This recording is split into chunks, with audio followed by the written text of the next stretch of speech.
off, I'm really sorry that this video is 2 days late. I'm still really ill, so I'm sort of struggling through the term a little bit, but I've just finished a load of classes, so I thought I'd take a minute to record a video. I get loads of questions all the time and all the comments about loads of questions about what my law degree is like. And I thought that today I'd take the time to answer some of those questions and discuss what my Oxford law degree is like. So the first thing I wanted to talk about is how many hours I actually study. Well. Shut up. The average will probably be somewhere from like 3 to 5 a day, but that's only the average because I'll have some days where I do 0 and then another day where I'll have an essay due in and I'll do 10. As for what I do in those days, there's about 3 or 4 law lectures a day when you get onto the final honours school, which is after you have your exams in second term of first year. I don't go to any of those lectures. It's a kind of a personal thing in that I find them really exhausting, like mentally challenging, and it means that I have very little time for the actual work.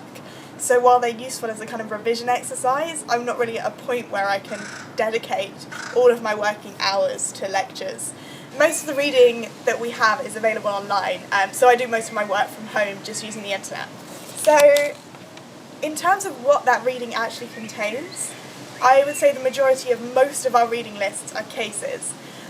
So you'll have like a specific law case that happened, and there'll be parts of the judgment that specifically apply to like a particular issue that you're discussing. So you learn about the facts of the law from the cases themselves, rather than exclusively just reading like textbooks and second-hand materials, or just reading like statute upon statute, which is just boring and hard to understand. The cases that we're supposed to read, we're given access to through the university. There's loads of online databases that have all the cases and the whole judgments and stuff like that. But also, for the majority of the cases, there's like a really good Wikipedia summary, which sort of has a couple of quotes from the judgment, talks about maybe the significance of the case, and if I'm honest, that's where I get most of my information for tutorials from. Yeah, a bit ashamed to admit that. I'm really hoping that none of my tutors ever watch this video, but Wikipedia is my primary reading source for my Oxford law degree. The final portion of my time that I spent working during the week is in tutorials themselves, and I'm going to be honest here, like kind of nerdy, I really genuinely love tutorials.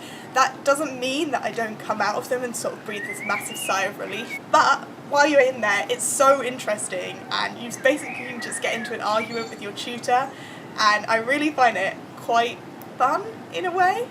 In terms of the modules that we actually studied, the Oxford Law course is really prescriptive and you get very little choice. I thought I'd talk about my favourites and the bits that I've enjoyed.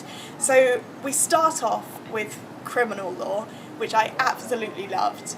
I really enjoyed it, and it was sort of one of the reasons I wanted to do a law degree, was to debate issues about sexual offences laws and murder laws and stuff like that, and I just found it a really interesting course.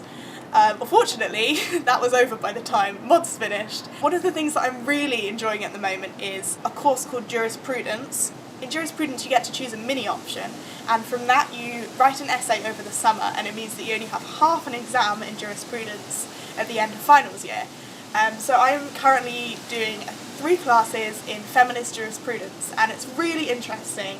Also, next year I'll be starting my first optional modules, which is really exciting. I'm going to be doing criminology and criminal justice, and then my other choice is medical law and ethics. In terms of what written work we actually have to submit sort of throughout the term, so some of them will be essays, which are sort of giving you like a hypothetical question that you'll have developed some ideas about from your reading and asking you to really like delve into that.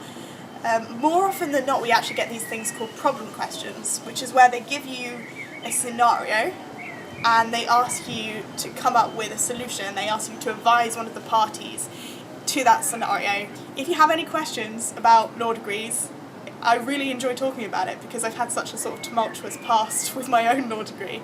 So please do ask them in the comments down below. Thanks so much for watching, everyone, and I will see you in 2 weeks' time. Bye!